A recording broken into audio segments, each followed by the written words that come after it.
നമസ്കാരം. 136 പുതിയ തീയതിയിലേക്ക് സ്വാഗതം. പ്രൊഫസർ മാത്യു. ഇന്നത്തെ നമ്മുടെ വിഷയം ഒരു സെക്ടറിനെ കുറിച്ച് അനലൈസ് ചെയ്യുകയാണ്. അപ്പോൾ ഒരു സെക്ടർ എന്ന് വെച്ച് കഴിഞ്ഞാൽ അതൊരു സബ് സെക്ടറായിട്ട് നമുക്ക് കൺസിഡർ ചെയ്യാൻ പറ്റുള്ളൂ.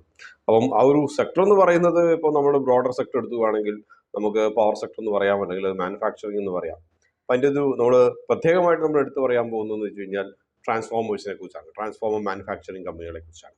കാരണം ഒത്തിരി പേര് ഈ ഒരു കാര്യത്തെക്കുറിച്ച് ചോദിച്ചിട്ടുണ്ടായിരുന്നു. കാരണം കഴിഞ്ഞൊരു 2-3 വർഷങ്ങളായിട്ട് നമ്മൾ ഇതിനു മുമ്പ് ഒരു ട്രാൻസ്ഫോമർ കമ്പനിയെ കുറിച്ചൊക്കെ ഒരു വീഡിയോ ഒക്കെ ചെയ്തിട്ടുണ്ടായിരുന്നു. ഇപ്പോൾ എനിക്ക് തോന്നുന്നത് 2 വർഷം മുമ്പാണ്. അപ്പോൾ അന്ന് പറഞ്ഞ പോലെ തന്നെ ട്രാൻസ്ഫോമർ മാനുഫാക്ചറിങ് കമ്പനികൾ കഴിഞ്ഞ കുറേ വർഷങ്ങളായിട്ട്, കുറേ വർഷമല്ല 2-3 വർഷങ്ങളായിട്ട് മോശമില്ലാണ്ട് അപ്രീഷിയേറ്റ് ചെയ്തിട്ടുണ്ട്. അപ്പോൾ ഇതിൻ്റെ ഭാവിയിലേക്കുള്ള ഒരു ആ, ഭാവി എന്തൊക്കെയാണെന്നുള്ളതിനെ കുറിച്ചാണ് കൂടുതൽ പേരും ചോദിച്ചിരുന്നത്. അതുകൊണ്ടാണ് നമ്മൾ ഇങ്ങനത്തെ ഒരു വീഡിയോ ചെയ്യാമെന്ന് ഓർത്തത്. ഇപ്പോൾ ട്രാൻസ്ഫോമേഴ്സ് എല്ലാവർക്കും അറിയുന്ന പോലെ തന്നെ അതിൻ്റെ ഉപയോഗങ്ങൾ അറിയുമായിരിക്കും. ചെറിയ ക്ലാസ് മുതലൊക്കെ എല്ലാവരും പഠിച്ചിട്ടുണ്ടാവും. അത് കഴിഞ്ഞിട്ട് ഇനിയിപ്പം +2 ഫിസിക്സിൻ്റെ അകത്തൊക്കെ സയൻസ് എടുത്തവർ പഠിച്ചിട്ടുണ്ടാവും. അത് കഴിഞ്ഞ് എഞ്ചിനീയറിങ്ങിന് പോയവർ കുറച്ചും കൂടി നല്ല രീതിയിൽ പഠിച്ചിട്ടുണ്ടാവും. ഇലക്ട്രിക്കൽ എഞ്ചിനീയറിംഗ് എടുത്തവർക്കാണെങ്കിൽ പവർ സിസ്റ്റത്തിൽ ട്രാൻസ്ഫോമർ ഒഴിച്ചു നിർത്തി മറ്റൊന്നുമില്ല. അപ്പം ഈ കാര്യങ്ങൾ നമ്മൾ ബ്രോഡർ ക്ലാസിഫിക്കേഷൻ എന്ന് പറയുന്നത് മെഷീൻസ് എന്നാണ് പറയുന്നത്. അപ്പോൾ എന്തുകൊണ്ടാണ് മെഷീൻസ് എന്ന് പറഞ്ഞു കഴിഞ്ഞാൽ മോട്ടോറും ജനറേറ്ററും ട്രാൻസ്ഫോമറും ഒക്കെ എല്ലാം നമ്മൾ ഒരുപോലെയാണ് കണക്കാക്കുന്നത്. അതെല്ലാം അവിടെ നിൽക്കട്ടെ. സാധാരണ രീതിയിൽ ട്രാൻസ്ഫോമർ ഉപയോഗിക്കുന്നത് എന്ന് വെച്ച് കഴിഞ്ഞാൽ വോൾട്ടേജ് സ്റ്റെപ്പ് അപ്പ് ചെയ്യാനോ സ്റ്റെപ്പ് ഡൗൺ ചെയ്യാനോ വേണ്ടിയിട്ടാണ്. നമ്മൾ ട്രാൻസ്ഫോമർ മാനുഫാക്ചറിങ് ബിസിനസ് എന്ന് പറയുമ്പോൾ സാധാരണ രീതിയിൽ എന്ത് ട്രാൻസ്ഫോമർ മാനുഫാക്ചർ ചെയ്ത് കഴിഞ്ഞാൽ അതിന് ഒരു സാധ്യതയുണ്ടെന്ന രീതിയിലാണ് കഴിഞ്ഞ കുറച്ച് കാലങ്ങളായിട്ട് ട്രാൻസ്ഫോമർ കമ്പനികളുടെയൊക്കെ വില നിലവാരം കയറി പോകുന്നത് കാണുമ്പോൾ നമുക്ക് മനസ്സിലാകുന്നത്. പക്ഷേ എങ്കിൽ പോലും നമ്മൾ കുറച്ചും കൂടി ഒരു ഡീപ്പ് ഡൈവ് ചെയ്യുമ്പോൾ മനസ്സിലാക്കുന്ന ഒരു കാര്യം, ഡിസ്ട്രിബ്യൂഷൻ ട്രാൻസ്ഫോമേഴ്സ് ഉണ്ടാക്കുന്നത് താരതമ്യേന എളുപ്പമുള്ള ഒരു പണിയാണ്. ചിലപ്പോൾ നിങ്ങളുടെ അയലക്കത്ത് പോലും ഇങ്ങനത്തെ ഒരു കമ്പനി ഉണ്ടായെന്നിരിക്കാം. പക്ഷേ പവർ ട്രാൻസ്ഫോമേഴ്സ് എന്ന് പറയുമ്പോൾ അതത്ര എളുപ്പമുള്ള ഒരു പണിയല്ല. കുറച്ച് സോഫിസ്റ്റിക്കേറ്റഡ് ആയിട്ടുള്ള ഒരു പ്ലാന്റും ഒക്കെ വേണം. അപ്പോൾ അതുകൊണ്ട് ട്രാൻസ്ഫോമർ കമ്പനികൾ നിങ്ങൾ തിരഞ്ഞെടുക്കുമ്പോൾ ഏത് തരത്തിലുള്ള ട്രാൻസ്ഫോമറാണ് ആ കമ്പനി ഉണ്ടാക്കുന്നതെന്ന് കൂടി നിങ്ങൾ നോക്കി വയ്ക്കുക. അവരുടെ പ്രോഡക്റ്റ് റേഞ്ച് എന്താണെന്നുള്ളതും കൂടി നോക്കിയതിന് ശേഷം മാത്രം നിങ്ങൾ നിക്ഷേപം നടത്താൻ ശ്രദ്ധിക്കുക. ഇല്ലെങ്കിൽ പണ്ടത്തെ കാലത്ത് ഞാൻ പറഞ്ഞ പോലെ തന്നെ സോഫ്റ്റ്വെയറിൻ്റെ ബൂം വന്ന കാലത്ത് സോഫ്റ്റ് അയൺ കമ്പനികൾ പോലും മുകളിലേക്ക് പോയി എന്ന് പറയുന്ന അവസ്ഥയിലാക്കും. അപ്പോൾ അതുകൊണ്ട് പ്രോഡക്റ്റ് റേഞ്ച് നിങ്ങൾ നോക്കി വളരെ കൃത്യമായിട്ട് അതിന് മുകളിൽ പഠനം നടത്തിയതിന് ശേഷം മാത്രം ട്രാൻസ്ഫോമറിൻ്റെ അകത്തേക്കോ ഏത് സെക്ടറാണെങ്കിലും അതിനകത്ത് നിക്ഷേപിക്കാൻ വേണ്ടി ഇറങ്ങുക. അപ്പോൾ നമ്മൾ പ്രധാനമായിട്ടും ഈ ഒരു പവർ ട്രാൻസ്ഫോമേഴ്സിൻ്റെ മാനുഫാക്ചറിങ് കമ്പനിയെ കുറിച്ചാണ് നമ്മൾ പറയാൻ പോകുന്നത്. എന്തുകൊണ്ടാണ് നമ്മൾ ഈ ഒരു മാനുഫാക്ചറിങ് ട്രാൻസ്ഫോമേഴ്സിൻ്റെ മാനുഫാക്ചറിങ്ങിന് ഇത്രയധികം നമ്മൾ പ്രാധാന്യം നൽകുന്നതെന്ന് വെച്ച് കഴിഞ്ഞാൽ, നമുക്കറിയുന്ന പോലെ തന്നെ കഴിഞ്ഞ കുറേ വർഷങ്ങളായിട്ട് ഞാൻ ഉൾപ്പെടെ വ്യക്തിപരമായിട്ട് ഞാൻ ഈ ഒരു പവർ എന്ന് പറയുന്ന ഒരു സെക്ടർ അത്രയ്ക്ക് ഇഷ്ടപ്പെടുന്ന ഒരാളല്ല. മറ്റൊന്നും കൊണ്ടല്ല, പവർ ആകട്ടെ അല്ലെങ്കിൽ ബേസിക് ഇൻഫ്രാസ്ട്രക്ചർ ആകട്ടെ വാട്ടർ ആകട്ടെ, ഇതിൻ്റെ അകത്തൊക്കെ ഒരു വലിയൊരു പ്രശ്നം എവിടെയാണ് നിലനിൽക്കുന്നത് വെച്ച് കഴിഞ്ഞാൽ ഗവൺമെൻറ്റിൻ്റെ കൈകടത്തലുകൾ വളരെ കൂടുതലുണ്ടാകുന്ന ഒരു സെക്ടറാണ്. പവർ ട്രാൻസ്ഫോമേഴ്സ് എന്ന് പറയുന്നതിൻ്റെ ഒരു പ്രോക്സി സെക്ടറാണ്. പക്ഷേ അടുത്ത കാലങ്ങളായിട്ട് ഇതിനൊരു പുത്തൻ ഉണർവ് വന്നത് എന്തുകൊണ്ടാണെന്ന് വെച്ച് കഴിഞ്ഞാൽ, നമുക്കറിയുന്ന പോലെ തന്നെ ഇലക്ട്രിസിറ്റി റെഗുലേറ്ററി കോഡ്സ് അനുസരിച്ച് അതിനനുസരിച്ച് കുറച്ച് മാറി. അതേപോലെ തന്നെ കഴിഞ്ഞ കുറച്ച് കാലങ്ങളായിട്ടുള്ള ബഡ്ജറ്റും പ്രൈവറ്റ് ഇക്വിറ്റിയുടെ നീക്കിയിരിപ്പുകളൊക്കെ നോക്കുമ്പോൾ നമുക്ക് കാണാൻ കഴിയുന്നത് ഇന്ത്യയിൽ 2.5 ട്രില്യൺ ഇന്ത്യൻ രൂപയുടെ ക്യാപെക്സ് ആണ് 2030 വരെ കണക്ക് കൂട്ടപ്പെടുന്നത്. ഇതൊരു വലിയൊരു എമൗണ്ട് എന്ന രീതിയിൽ നമ്മൾ കണക്ക് കൂട്ടേണ്ട ഒരു ആവശ്യമില്ല. കാരണം അത് അടുത്തൊരു 5 വർഷത്തേക്കുള്ളതാണ്. പക്ഷേ ഇതിൻ്റെ അകത്ത് നമ്മൾ മനസ്സിലാക്കേണ്ട ഒരു കാര്യം, ഈ ഒരു നമ്പർ പ്രധാനമായിട്ടും എങ്ങനെയാണ് കിട്ടിയതെന്ന് വെച്ച് കഴിഞ്ഞാൽ, നമ്മൾ 2030 വരെ 500 ജിഗാവാട്ടിൻ്റെ ഗ്രീൻ എനർജി ഉൽപ്പാദനം കൂടി ലക്ഷ്യം വെക്കുന്നു. അപ്പോൾ ഈ ഒരു ഗ്രീൻ എനർജി എന്ന് പറയുന്നത്, ഞാൻ ഈ 500 ജിഗാവാട്ട് എന്ന് പറയുന്ന ഗ്രീൻ എനർജി ലക്ഷ്യം വെക്കുന്നത് സോളാർ മാത്രമാണെന്നുള്ളത് മനസ്സിലാക്കുക. കാരണം ഈ ഒരു ഡാറ്റയ്ക്കകത്ത് വിൻഡോ ഹൈഡ്രലോ ഒന്നും വന്നിട്ടില്ല. പമ്പ്ഡ് സ്റ്റോറേജിനെ കുറിച്ച് നമ്മൾ വീഡിയോ ചെയ്തിട്ടുണ്ടായിരുന്നു. അപ്പം അതൊന്നും ഇതിനകത്ത് പ്രത്യേകിച്ച് വന്നിട്ടില്ല. ആ ഒരു കപ്പാസിറ്റി എക്സ്പാൻഷൻ വന്നിട്ടില്ല.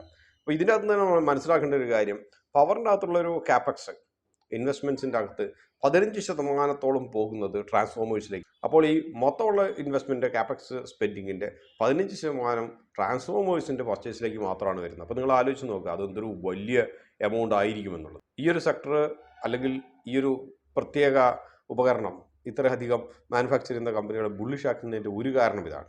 രണ്ടാമത്തെ കാരണം എന്ന് വെച്ച് കഴിഞ്ഞാൽ, നമുക്കറിയുന്ന പോലെ തന്നെ ഇന്ത്യയിൽ ഉൾപ്പെടെ ഒരു പവർ സെക്ടർ റിനോവേഷനാണ് നടന്നുകൊണ്ടിരിക്കുന്നത്. അതായത് നമ്മൾ ഇതുവരെ കാലങ്ങളായിട്ട് നടന്നുകൊണ്ടിരുന്ന പോളിസീസ്, അതേപോലെ ടെക്നോളജി, ഇതൊക്കെ പലപ്പോഴും മാറ്റിക്കൊണ്ട് വരിക.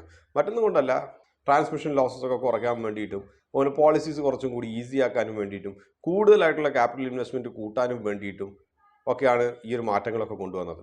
ഇതേ സംഭവങ്ങൾ തന്നെ അമേരിക്കയിലും യൂറോപ്യൻ യൂണിയനിലും നടക്കുന്നുണ്ട്. അതുകൊണ്ടാണ് നമ്മൾ ഒരു അടുത്ത കാലത്ത് ഞാൻ എടുത്ത് നോക്കുമ്പോൾ വളരെ രസകരമായിട്ടുള്ള നമ്പർ തോന്നി. ഇന്ത്യയെ സംബന്ധിച്ച് നമ്മൾ 2030 വരെയുള്ളത് നോക്കിക്കാണുമ്പോൾ, 5 വർഷത്തേക്ക് നോക്കിക്കാണുമ്പോൾ 18% CAGR ഗ്രോത്ത് ആണ് നമ്മൾ ട്രാൻസ്ഫോമർ സെഗ്മെൻറ്റിൻ്റെ അത് കാണാൻ പറ്റുന്നത്. പക്ഷേ അത് യൂറോപ്യൻ യൂണിയനിലെ അമേരിക്കയിലും, അതായത് ഈ കമ്പനികളുടെ എക്സ്പോർട്ട് കൂടി നമ്മൾ കൺസിഡർ ചെയ്യുകയാണെങ്കിൽ 41% കണക്ക് കൂട്ടേണ്ടി വരുമെന്നാണ് പറയുന്നത്. മറ്റൊന്നുകൊണ്ടല്ല, നമ്മൾ ഇപ്പോൾ മിക്ക ട്രാൻസ്ഫോമർ കമ്പനികളുടെയും അവരുടെ ഏകദേശം 20 മുതൽ 25% വരെ എക്സ്പോർട്ട് ഓറിയൻറ്റഡ് മാർക്കറ്റിലേക്കാണ് പോകുന്നത്. നമ്മുടെ സെമി കണ്ടക്ടർ പോലെ ഇതിങ്ങനെ അപ്പം ചുട്ടെടുക്കുന്ന പോലെ ചുട്ടെടുക്കാൻ പറ്റുന്ന ഒരു പരിപാടി അല്ലാത്തത് കൊണ്ടാണ് ലാർജ് സ്കെയിൽ മാനുഫാക്ചറിങ്ങിന് ഇപ്പോഴും ട്രാൻസ്ഫോമേഴ്സ് അത്ര നടക്കുന്നില്ല എന്നുള്ളത്. ഈ ട്രാൻസ്ഫോമർ സ്കേഴ്സിറ്റി, ഇതിൻ്റെ അകത്തുള്ള ഒരു പ്രത്യേകിച്ച് പവർ ട്രാൻസ്ഫോമറിൻ്റെ ഒരു ലഭ്യത കുറവ് അതവിടെ നിലനിൽക്കുന്നു. അപ്പോൾ അമേരിക്കൻ മാർക്കറ്റ്, എക്സ്പോർട്ട് മാർക്കറ്റ്സും ഒരു ആകർഷണീയമാണ്. പിന്നെ ട്രാൻസ്ഫോമർ ഇൻഡസ്ട്രി എന്ന് പറയുന്നത് ഇന്ത്യയെ സംബന്ധിച്ച് അത്ര ഒരു പുതിയൊരു സംഭവമൊന്നുമല്ല. കഴിഞ്ഞ ഏകദേശം 10-60 വർഷങ്ങളായിട്ടുള്ള ഒരു ഇൻഡസ്ട്രി തന്നെയാണ് ട്രാൻസ്ഫോമർ ഇൻഡസ്ട്രി.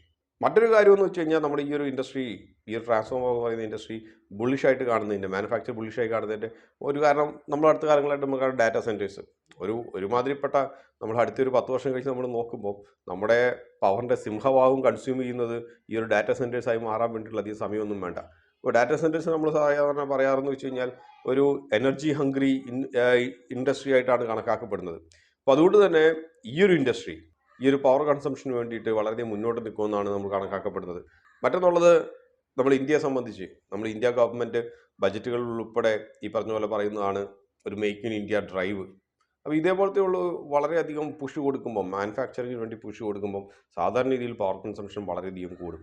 മറ്റൊരു കാര്യം, ഇതിൻ്റെ കൂടെ തന്നെ ഉള്ളൊരു കാര്യം ഗ്രീൻ എനർജി ജനറേഷന് വേണ്ടിയിട്ടുള്ള പ്രോത്സാഹനമാണ്. അതോടുകൂടി ട്രാൻസ്ഫോമർ ഇൻഡസ്ട്രി എന്ന് പറയുന്നത് വളരെയധികം ഒരു കോംപ്ലക്സ് ആയിട്ടുള്ള ഒരു സിറ്റുവേഷനായിട്ട് മാറിയിരിക്കുകയാണ്. കാരണം നമ്മൾ വളരെയധികം ആകെ രണ്ട് ഊർജ്ജ ഉൽപ്പാദന മേഖലകളാണ് നമ്മൾ കരുതപ്പെടുന്നത്. ഒന്ന് താപവൈദ്യുത നിലയം, മറ്റൊന്നത് ജലവൈദ്യുത നിലയം. ഇതിൻ്റെ അകത്തു നിന്നുള്ള പ്രൊക്യൂർമെൻറ്റ്, ട്രാൻസ്മിഷൻ എന്നൊക്കെ പറയുന്നത് താരതമ്യേന വളരെ ലളിതമായിട്ടുള്ള ഒരു കാര്യമാണ്. പക്ഷേ അതേസമയം നമ്മൾ മൾട്ടിപ്പിൾ സോഴ്സിൻ്റെ അകത്ത് നിന്ന് വന്നിട്ട് കൊളാക്ട് ചെയ്യേണ്ടി വന്നതോട് കൂടിയിട്ട് കൺട്രോളിംഗ് മെഷീനറിയും അതേപോലെ തന്നെ ട്രാൻസ്ഫോമേഴ്സും രണ്ടും കുറച്ച് കോംപ്ലക്സ് ആയി. അതേപോലെ തന്നെ ഇതിൻ്റെ കൂടുതൽ എണ്ണത്തിൻ്റെ ആവശ്യകത അവിടെ നിലനിൽക്കുന്നു. മറ്റൊരു കാര്യം ഇന്ത്യയുടെ അർബനൈസേഷനാണ്, അതായത് നഗരവൽക്കരണം. നഗരവൽക്കരണത്തോട് സംഭവിച്ചൊരു കാര്യം എന്ന് വെച്ച് കഴിഞ്ഞാൽ വലിയ ഹൈറൈസ് ബിൽഡിങ്സും ഒക്കെ വന്നതോട് കൂടിയിട്ട് ട്രാൻസ്ഫോമേഴ്സ് ഡിസ്ട്രിബ്യൂഷൻ ആണെങ്കിൽ പോലും അതിൻ്റെ എണ്ണം കൂടുന്നു. അപ്പോൾ നമ്മൾ മൊത്തത്തിൽ നോക്കുകയാണെങ്കിൽ നമ്മുടെ ഇന്ത്യ എന്ന് പറയുന്ന ഒരു മഹാരാജ്യത്തിൻ്റെ ഭാവിയിലേക്ക് നോക്കിക്കാണുമ്പോൾ, അടുത്ത 5 വർഷത്തേക്ക് നോക്കിക്കാണുമ്പോൾ ട്രാൻസ്ഫോമർ എന്ന് പറയുന്ന ഈ ഒരു ബിസിനസ്, ഈ ഒരു മെഷീൻ ബിസിനസ് എന്ന് പറയുന്നത് മോശമില്ലാത്ത ഒരു ബുള്ളിഷ് ആയിട്ടുള്ള ഒരു ഔട്ട്ലുക്കാണ് നമുക്ക് നൽകുന്നത്.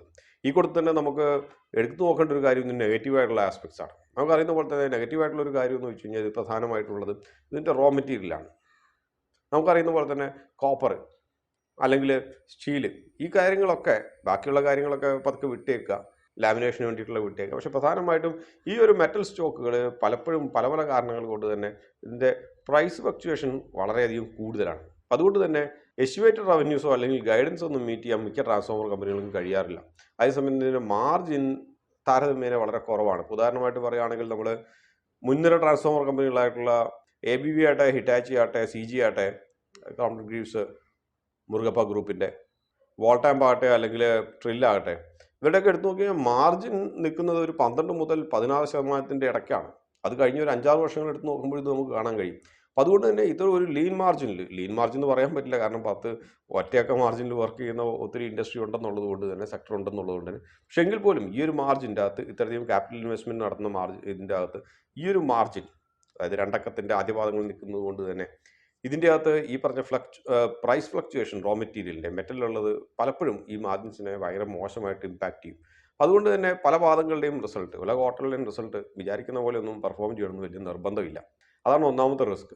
അതിൻ്റെ അകത്ത് ഇത് ഒരിക്കലും പച്ച പിടിക്കില്ല എന്നല്ല, പക്ഷേ ആ ക്വാർട്ടറിൽ റിസൾട്ട് മോശമായി കഴിഞ്ഞാൽ സാധാരണ രീതിയിൽ അതിൻ്റെ പ്രൈസും താഴേക്ക് വരും.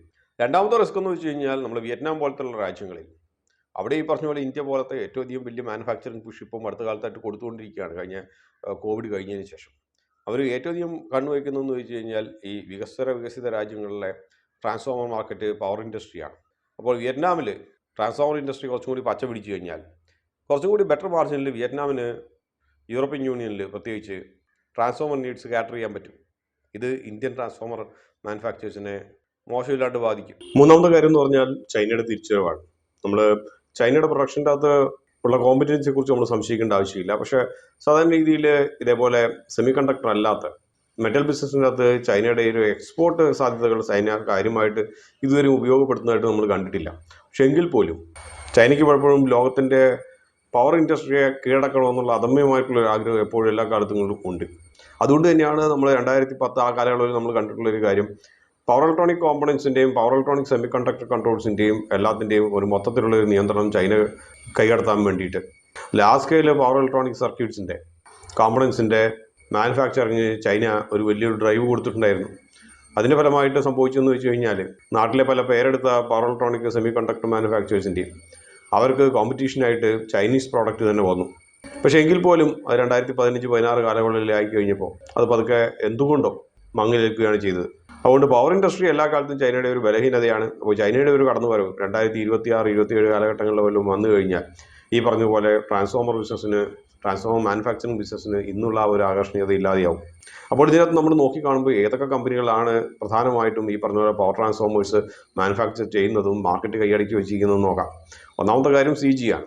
CG പവറാണ്. ക്രോംപ്ടൺ ഗ്രീവ്സ് മുരുകപ്പ ഗ്രൂപ്പിൽപ്പെട്ടതാണ്. ഒത്തിരി കാലമായിട്ട് ട്രാൻസ്ഫോമേഴ്സ് മാനുഫാക്ചർ ചെയ്യുന്നു. രണ്ടാമത് ABB സീമെൻസ് മുതലായ കമ്പനികളാണ്. ഇവർ ട്രാൻസ്ഫോമർ മാത്രമല്ല, ട്രാൻസ്ഫോമറുടെ അലൈഡ് കൺട്രോൾസും സ്മാർട്ട് സിസ്റ്റംസും ഒക്കെ മാനുഫാക്ചർ ചെയ്യുന്നുണ്ട്. മറ്റൊന്നുള്ള ഹിറ്റാച്ചിയാണ്. നമ്മൾ ഹിറ്റാച്ചിയെക്കുറിച്ച് ഓൾറെഡി ഒരു വീഡിയോ ചെയ്തിട്ടുണ്ടായിരുന്നു ഒരു 1-2 മാസങ്ങൾക്ക് മുമ്പ്. ഹിറ്റാച്ചിയും ഇതേപോലെ തന്നെ ഈ ഒരു കാറ്റഗറിയിൽ വരുന്നത് തന്നെയാണ്. മറ്റൊന്നുള്ള 2 കമ്പനികളാണ് വോൾട്ടാമ്പും അതേപോലെ തന്നെ ട്രാൻസ്ഫോമർ ആൻഡ് റെക്ടിഫയേഴ്സ് ഇന്ത്യ ലിമിറ്റഡും. രണ്ടും തദ്ദേശീയമായിട്ടുള്ളതാണ്. രണ്ടുപേരും കഴിഞ്ഞ കുറച്ച് കാലങ്ങളായിട്ട് മാർക്കറ്റ് പിടിക്കുന്നവരാണ്. രണ്ടുപേർക്കും അവരുടേതായിട്ടുള്ള ഒരു മാർക്കറ്റ് പോക്കറ്റ്സ് ഉണ്ട്. മറ്റുള്ള വലിയ ട്രാൻസ്ഫോമർ കമ്പനികളെ കമ്പയർ ചെയ്യുമ്പോൾ ഈ രണ്ടുപേർക്കുള്ള ഏറ്റവും വലിയൊരു അഡ്വാൻറ്റേജ് എന്ന് പറഞ്ഞു കഴിഞ്ഞാൽ ഇവരുടെ പ്രൈസ് അഡ്വാൻറ്റേജ് തന്നെയാണ്. ഈ പറഞ്ഞ എല്ലാ 4 കമ്പനികളുടെ ഓർഡർ ബുക്ക് സാമാന്യേന നല്ലതൊക്കെ തന്നെ നിലനിൽക്കുന്നു. ഇതുകൂടാതെ ലിസ്റ്റ് ചെയ്യുന്നത് തന്നെ ഏകദേശം 40ഓളം കമ്പനികൾ ട്രാൻസ്ഫോമർ മാനുഫാക്ചറിങ് രംഗത്ത് ഉണ്ട് എന്നുള്ള കാര്യം കൂടി മനസ്സിലാക്കുക. അപ്പോൾ അവയിൽ ഡിസ്ട്രിബ്യൂഷൻ ട്രാൻസ്ഫോമർ കമ്പനി ഏതാണ്, പവർ ട്രാൻസ്ഫോമർ കമ്പനി ഏതാണെന്ന് കൂടി തിരിച്ചറിഞ്ഞിട്ട് മാത്രം അതിനകത്ത് നിക്ഷേപിക്കുക. അപ്പോൾ ഗുണങ്ങളും ദോഷങ്ങളും എല്ലാവർക്കും മനസ്സിലായി കാണുമെന്ന് കരുതുന്നു. ഇതോടുകൂടി ഈ ഒരു അധ്യായം ഇവിടെ പൂർണ്ണമാവുകയാണ്. മറ്റൊരു വീണ്ടും കാണാം. അതുവരെ നന്ദി, നമസ്കാരം.